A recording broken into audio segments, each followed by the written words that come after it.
This video is brought to you by True Tales of Buried Treasure, the largest collection of old treasure magazines in the West.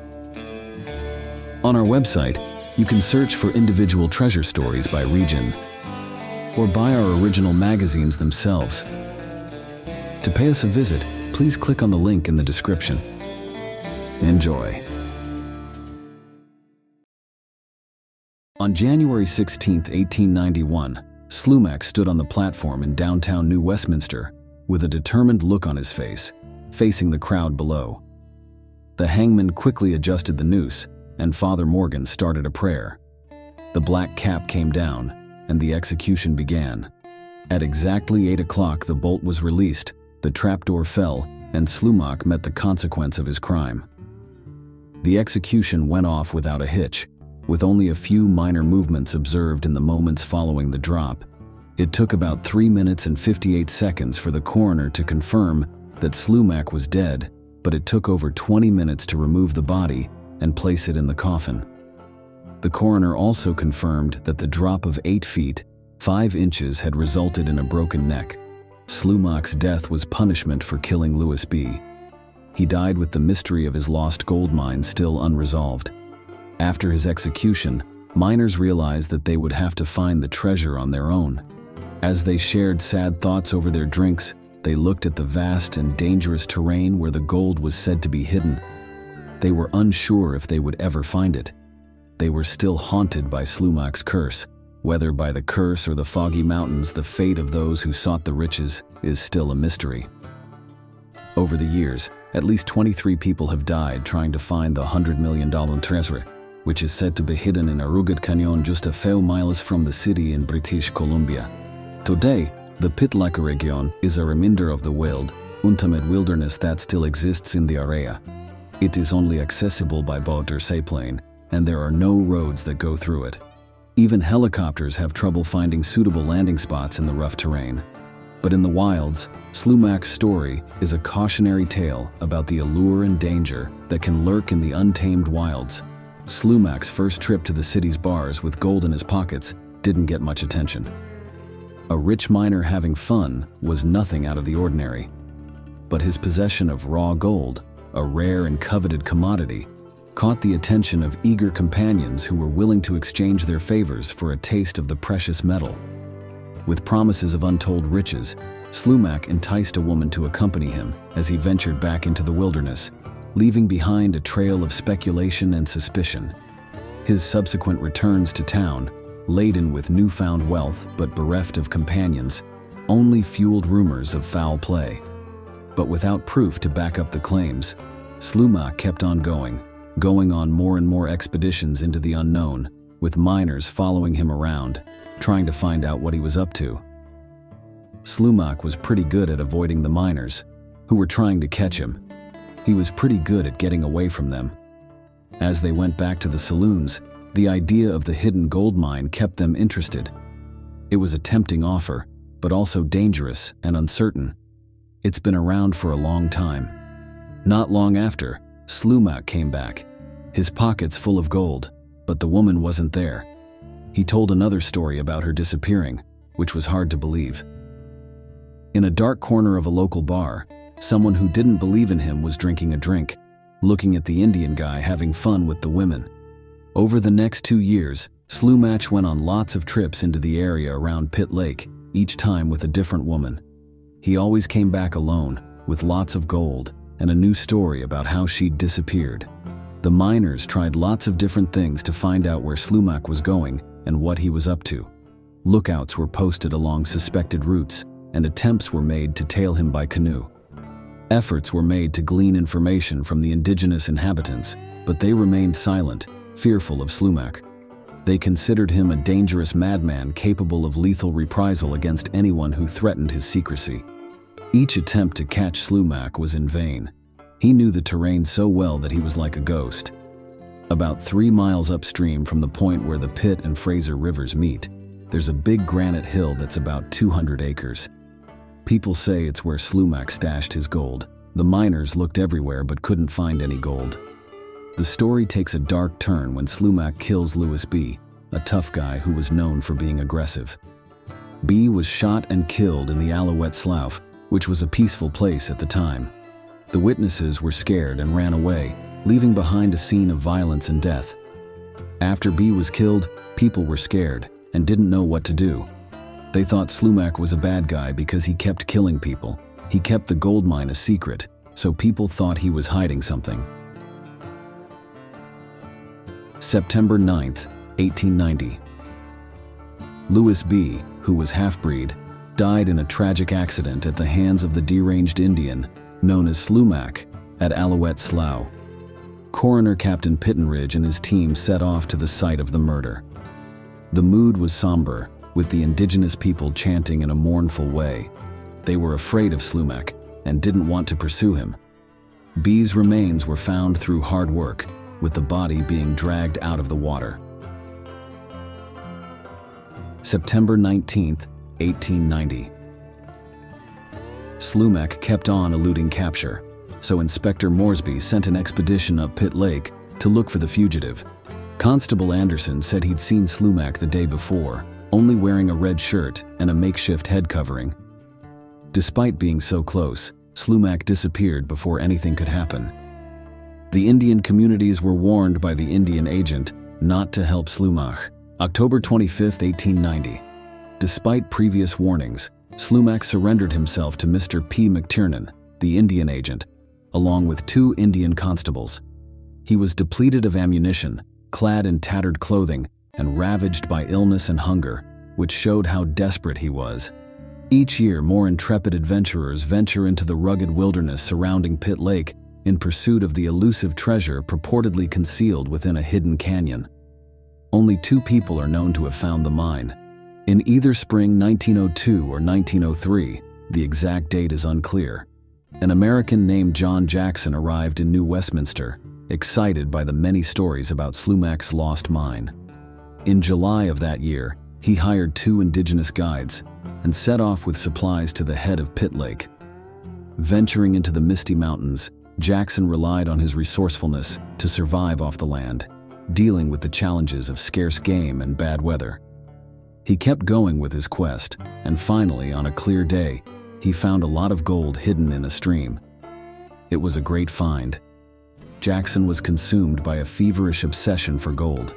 He scooped handfuls of the precious metal, scattered generously throughout the crevices of the bedrock, and intermingled within the gravel of the meandering stream. The allure of the abundant treasure proved irresistible, filling his pack to capacity. But then, in a moment of frustration, he realized the weight was too much for him to carry, so he quickly buried a lot of it under a rock to make it easier to move. This was an impulse decision, not a well-thought-out plan.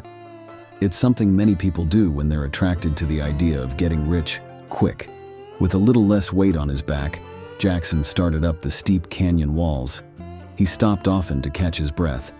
It was a hard climb. When he got to his camp, he was tired and excited. He was amazed at how much gold he'd found. His mind couldn't believe how much gold there was in the Golden Canyon. He was so tired that he fell asleep by the fire. He had dreams about all the gold he'd found. The next morning, Jackson left with only the essentials and the gold he'd found. He was very sick and tired. He walked for 3 days to get to an Indian fishing camp at the northern end of Pitt Lake. The Indians gave him food and shelter. They were afraid of him because he was so unpredictable. In his weak state, Jackson put his treasure in the hands of the watchful Indians, who were careful not to upset him. His fever went away, but he was still weak and vulnerable. He was determined to get to New Westminster even though he was sick. The Indians helped him get there, and he saw that his search for gold was more important than anything else. Jackson was eager to capitalize on his discovery, so he wasted no time and quickly boarded the first ship bound for San Francisco. He deposited a substantial sum of $8,000 in gold into a bank account. He didn't tell anyone where he'd found it, but he was planning to go back for more riches once he was fully recovered. Unfortunately, his health kept getting worse, and he died before he could go back. By September 1904, Jackson realized he'd never get back to the Golden Canyon. He wrote a letter to a friend in Seattle, telling him where he'd hidden his treasure. Unfortunately, the letter arrived too late. Jackson died just days after sending it. In the months that followed, James R. Shotwell tried to reach out to his friend in San Francisco, but he found out that Jackson had passed away. Undeterred, Shotwell gathered resources and put together a well-equipped team to look for the mine. Despite their efforts, they didn't find anything. Shotwell's next attempts were also unsuccessful. Jackson's vague descriptions and the imprecise map, which showed the general area but lacked the detail needed to pinpoint the exact location, made it difficult to find the mine. Over the years, the allure of Slumach's lost mine continued to attract both experienced prospectors and those just starting out. In 1924, R.A. Volcanic Brown, a seasoned wilderness dweller, armed with Jackson's letter and map, set out on a relentless quest to unravel the mystery. He was convinced of the authenticity of Jackson's claims and spent each spring meticulously combing the Pitt Lake Mountains, venturing into the higher elevations in pursuit of the elusive treasure. Despite his unwavering determination and fervent belief in his proximity to the Lost Canyon, Brown's exhaustive efforts remained fruitless. He spent 7 years scouring the mountains, driven by an insatiable thirst for riches. Yet in late September 1930, Brown vanished without a trace, failing to emerge from the rugged terrain. His friends were worried and told the police. This was the sad end of another chapter in the story of Slumach's gold mine. 27 days passed before a search party found Brown's last campsite near the source of the Stave River, where it emerges from beneath Stave Glacier. It was a desolate scene, with a collapsed tent, scattered belongings, and a few bits of survival gear scattered among the debris. Among the scattered items, they found something pretty amazing: a small glass jar containing 11 ounces of unrefined gold, its edges still jagged and raw. Could this be the fabled mother lode, the source of the nuggets that adorned Slumach's Golden Canyon? All signs pointed to a resounding affirmation. Unlike the water-worn nuggets displayed by Slumach, or the gold recovered by Jackson, Brown's discovery bore the unmistakable hallmark of direct extraction from a quartz vein, evidenced by the presence of cruciate quartz crystals embedded within the gold. But Brown himself was nowhere to be found. He'd vanished without a trace, leaving his camp untouched. News of the gold discovery spread like wildfire, igniting a frenzy of gold fever among the people of New Westminster.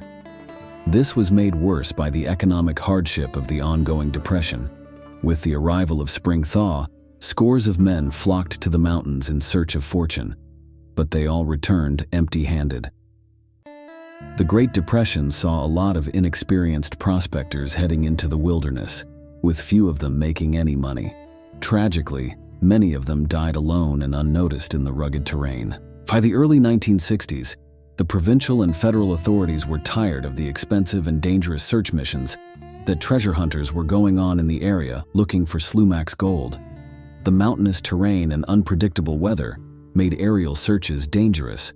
The federal government tried to stop more expeditions by saying in the 1965 Geological Survey of Canada, Memoir 335, that the area wasn't good for gold deposits because there weren't any visible quartz outcroppings. However, the publication included a geologic map of the region's rock formations, which was a bit of a giveaway for treasure hunters, even though the gold was officially dismissed. Like the Lost Dutchman treasure of Arizona, the true value of Slumach's lost mine is shrouded in mystery. While the figure often cited in historical accounts reaches as high as $100 million, the actual worth is uncertain. It's possible that the treasure may be worth significantly less, perhaps only a fraction of the purported sum, making the pursuit seem pointless unless one has pressing financial obligations to settle. Like the Lost Dutchman, there are lots of different stories about Slumach's mine, which makes it hard to know what's true and what's not, but some things have been confirmed over time. It's known that Slumach spent a lot of time in New Westminster, and that he spent a lot of money. His pattern of disappearing and returning with hefty sacks of gold is well documented, which lends credence to the authenticity of his wealth. The authenticity of Jackson's letter and map, which served as a beacon for subsequent treasure hunters, is still up for debate.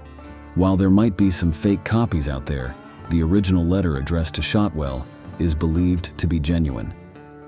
Many seasoned individuals have put their time, resources, and even their lives on the line based on their belief in its accuracy. Also, a comparison between Jackson's descriptions and a geologic map from 1965 shows that they match up really well, which means that Jackson's first-hand observations were probably right. But the 1965 Geologic Survey, Memoir 335, said that the area wasn't good for gold deposits. But later, when they did more geological analysis, they found that it was actually good for them. The area around Stave Glacier, Stave River, and Corbould Creek has surface formations from the pre-Jurassic and Jurassic periods, which are good for finding minerals. There are lots of plutonic rock formations in the coastal mountains of British Columbia and the nearby Cascade Range of Washington, which makes it more likely that there are minerals, including gold and silver, there. There have been a few mining ventures in the area, like Anaconda Copper's Britannia Beach Mine on Howe Sound, that have turned up some promising results, which shows the region is full of minerals. Even though some geologists were skeptical at first, they now believe there's a good chance of finding gold in the area around Pitt Lake. As we learn more about the area, it seems that Slumach's Golden Canyon could be home to some hidden treasure, waiting to be discovered by those willing to face the challenges of the rugged wilderness. After looking at all the historical accounts, separating the facts from the fiction, and matching the rest of the evidence with the geological data, we found that the best place for Slumach's treasure is around the headwaters of Corbould Creek and the start of the Stave River. This area has all the right geographical features, and it's where Volcanic Brown's last camp was found. Jackson's descriptions match this spot really well. Just imagine for a moment that a determined searcher, whether a novice or seasoned prospector, navigates the rugged terrain and eventually stumbles upon Slumach's long-lost riches. This discovery promises unimaginable wealth, transforming the fortunate individual's fortunes overnight. However, success in this endeavor demands not only resilience, but also thorough preparation, grounded in meticulous research and rational evaluation. Maybe you'll be the one to find the treasure, if you're willing to face the challenges of the wilderness. Just a heads up, if you're going into the wilderness this summer to look for the lost mine, be careful when you get to my camp. I don't believe in Slumach's curse, but I'll still be on my toes. Thanks for watching.